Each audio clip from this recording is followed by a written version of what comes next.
እንደማንኛውም እድሜው ለማትሪክ የደረሰ ኢትዮጵያዊ ወጣት የዩኒቨርሲቲ መግቢያ ውጤት መጥቶልኝ ዩኒቨርሲቲ መግባትና ተመርቄ የመውጣት እድል ገጥሞኛል። በዩኒቨርሲቲ ቆይታዬ አጎቴ ብዙ ምክርና ትንሽ የኪስ ገንዘብ በመላክ እያማረረ አስተምሮኛል። አጎቴ ግለሰቦች ሲናገር እያዝናናው አስተማርኩት ነው የሚለው። የሚልክልኝ ብር በጣም ከማነሷ የተነሳ አንዳንዴ እንደ ደሃ የሻምፖ ዕቃ ኪሴን አለቅልቄ ነበር ምጠብቃት። ተመርቄ እንደወጣው አጎቴ ድል ያለ ድግስ ደግሶ ያንን ሁልጊዜ ፍርድ ቤት ሲሄድ የሚለብሰውን ሰማያዊ ኮትና ሱሪውን ለብሶ ነጭ ከረባት አስሮ ለታዳሚው ረዘም ያለ መክፈቻ ንግግር አደረገ። አብርሃም ከድሮም ገና ከልጅነቱ አንስቶ አንጎሉ ለትምህርትና ለነገር እንዲሁም ለንስቶች ጨዋታ ክፍት ነበር። እነሆ አሁንም ከታላቁ ቀዳማዊ ኃይለ ሥላሴ ዩኒቨርሲቲ በሳይኮሎጂ ተመርቆ አክሩቶናል አለ።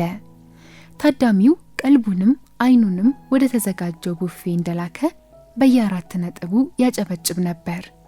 ወደ ጆሮ ጠጋ ብዬ ሳይኮሎጂ አይደለም አጎቴ ሶሺዮሎጂ ነው በያረምኩት። ወደኔ ገልመጥ ብሎ ተው እባክህ ይህ ህዝብ የወሬ ጅራት ይዞ ነው የሚሮጠው፣ ምን አለ በለኝ ሎጂ የሚለውን ብቻ ነው የሚያስታውሰው አለኝ። እውነትም ታዳሚው ከበላና ከጠጣ በኋላ በምን ሎጂ ነበር የተመረከው እያለ ይጠይቀኝ ነበር። ኑሮና እድሜ አጎቴን በሳይኮሎጂ ሳያስመርቁት አልቀሩም። እንደ አብዛኛው ኢትዮጵያዊ ተመራቂ ሁሉ እኔም ስራ አጥቼ ለ1 ዓመት ተቀመጥኩ። በዚህም አጎቴ በጣም ከመበሳጨቱ የተነሳ እቤት ተቀምጬ ወይም አየር ልቀበል ብዬ የሰፈራችን ልጆች የሚቆሙበት ሱቅ ቆሜ ባየኝ ቁጥር አሁን እኔ ሰው ነው ወይስ ሐውልትን ያስመረኩት እያለ ያጉረመርማል። እንዲያው ጨለምተኛ ልባልና የሀገራችን ስራ አጥነት በዚህ ከቀጠለ በቅርቡ ተመራቂዎች እንኳን ደስ አላችሁ የሚለው መዝሙር እንደ ሙሾ ደረታቸውን እየደቁ መዘመራቸው አይቀርም። ስራ አጥቼ በተቀመጥኩባቸው ጊዜያት ከምንም በላይ ያስመረረኝና ያፈዘዘኝ ያጎቴ አነቃቂ ንግግር ነበር። አንድ ቀን አዲስ ዘመን ጋዜጣ ይዞ መጣና እፊቴ እንደ ምንጣፍ ዘረጋግቶ ተመልከት አለኝ። እኔ ደግሞ የሥራ ማስታወቂያ መስሎኝ ጋዜጣውን አየት አደረኩና 2 እጅ የሌለው የእንጨት ባለሙያ ይላል ጋዜጣው ላይ። በአንድ እግሩ ጣቶች ባለባርኔጣው ሚስማር፣ በሌላኛው እግሩ መዶሻ የያዘ አካል ጉዳተኛ ኩርሲ ወንበር ሲሰራ ይታያል። አጎቴ ኮስተር ብሎ አየህ አብርሃም፣ አንተ በእግር ሮጥ ብለ ስራ መፈለግ ሰንፈሃል። ሰው በእግሩ የሚሰራውን ታምር አየህ አይደል? እንድትነቃቃ ብዬ ነው ጋዜጣውን የገዛሁት። በእርግጥ አዋጅም ታትሞ ከሆነ ብዬ ነበር አለና ጋዜጣውን አጣጥፎ ሄደ። ሌላ ቀን ወደ ቤት ስገባ አጎቴ በእጁ በያዘው ሪሞት ወደ 15 ኢንች ቴሌቪዥኑ እየጠቆመኝ ና ተቀመጥ፣ እግር ጥሩ ነገር ላይ ነው ዛሬ ጣለ፣ ተመልከት፣ እየው ይህ ሰውዬ እንዳንተው ሰው ነው፣ ግን በምን እንደሆን እንጃ።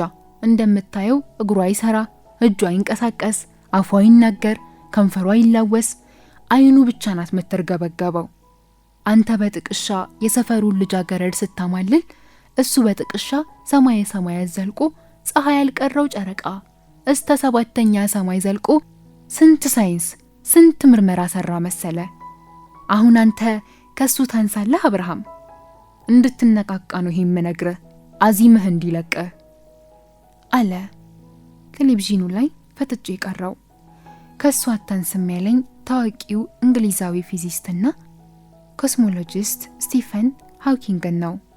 የፊቱን ስሜትና የአይኑን እንቅስቃሴ እየተረጎመ በሚተነትን የዘመነ ዊልቸሩ ላይ እጥፍጥፍ ብሎ ተቀምጦ ስለ ብላክ ሆል የሰራውን ምርምር ይተርካል።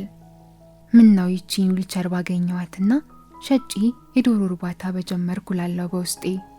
ሌላ ቀን ስራ ፍለጋ ስንከራተቱዬ በድካም ወደ ቤት ስንከላወስ አጎቴ ከኋላ ጠራኝና አብርሃም ጠብቀኛ እንዴ የማሳይሃለኝ አለ። ኮቶስኪው ለበለብ እየገሰገሰ መጣና ቁና እየተነፈሰ በእጁ ያዘውን የግል ጋዜጣ ነፋስ ጋር እየታገለ መንገድ ላይ ዘረጋጋው። ስኬታማ ስራ የሰሩ የዓለማችን አስደናቂ የአካል ጉዳተኞች ከሚል ርዕስ ስር አንዷን እየጠቆመ ይቺን ሴት ታያለ? ይቺ ሴት ሁለት እጅ የላትም። እጇን አጣጥፋ እንዳንተ ቤት ቁጭ አለች ወይ አለኝ።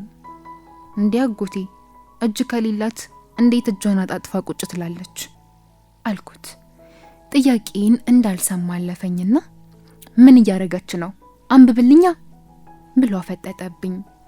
ጄሲካ የምትባል በእግሮቿ አውሮፕላን የምታበር ሴት ታሪክ ነበር። ጭራሽ ጋዜጣው ብዙዎች እግርና እጅ ያላቸው ለስራ በሰነፉበት ዘመን ይህች አሜሪካዊት አካል ጉዳተኛ ግን ይላል። ጸሐፊው አጎቴ ነው መሰለኝ። እንዳቀረቀርኩ ወደ ቤት መንገድ ልቀጥል ስል ቆይ ይህንን ደግሞ ተመልከት አለና ከስር ሌላ ፎቶ ጠቆመኝ። ይህኛው ደግሞ ሁለት እጅም ሁለት እግርም የለውም። ኒኮላስ ጀምስ የሚባል አውስትራሊያዊ ነው። አጎቴ አንዴ እኔን በትዝብት አንዴ ደግሞ በአድናቆት ጋዜጣውን አየ ስራ ከመያዝ አልፎ ሁለት ወርቅ የመሳሰሉ ልጆችን ወልዷል። እያት ሚስቱ እያት ማማሯን። አንተ ስራው እንኳን ቢቀር ሙሉ አካል ይዘ ደና ሴት ጓደኛ እንኳን አታደርግም? ዝም ብለ ከዚች ከቦጋለች ልጅ ጋር ትጓተታለ። ይህንን ማሳየ ሮጥ ብለ ስራ እንድትፈልግ ለማነቃቃት ነው፣ ለሌላ አይደለም አለኝ። ምርር አለኝና አጎቴ ግን ለምንድነው አንዴ እግር አንዴ እጅ የሌላቸው ሰዎች እያመጣ ምትነዘንዘኝ? እዚች ሀገር ላይ እኮ ደና ዘመድ ካለ እንኳንስ እግርና እጅ ጭንቅላት ባይኖርህ ራሱ ጥሩ ስራ ታገኛለህ ብዬ አጎቴን በቆመበት ትቼው ወደ ኋላ ተመለስኩ። ከኋላ ድምፁ ይሰማኛል። አብርሃም እኔ እኮ እንድትነቃቃ ብዬ ነው።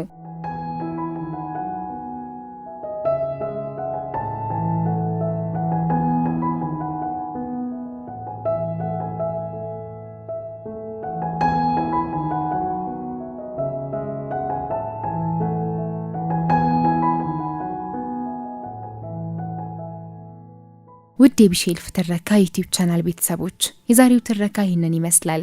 ከወደዳችሁ ለጓደኞቻችሁ ሼር አድርጉላቸው። እንዲሁም ላይክ እና ሰብስክራይብ ያላረጋችሁ በማድረግ እንድታበረታቱኝ ጠይቃለሁኝ። በሌላ ታሪክ በሌላ ቪዲዮ እስክንገናኝ ድረስ በደህና ቆዩልኝ።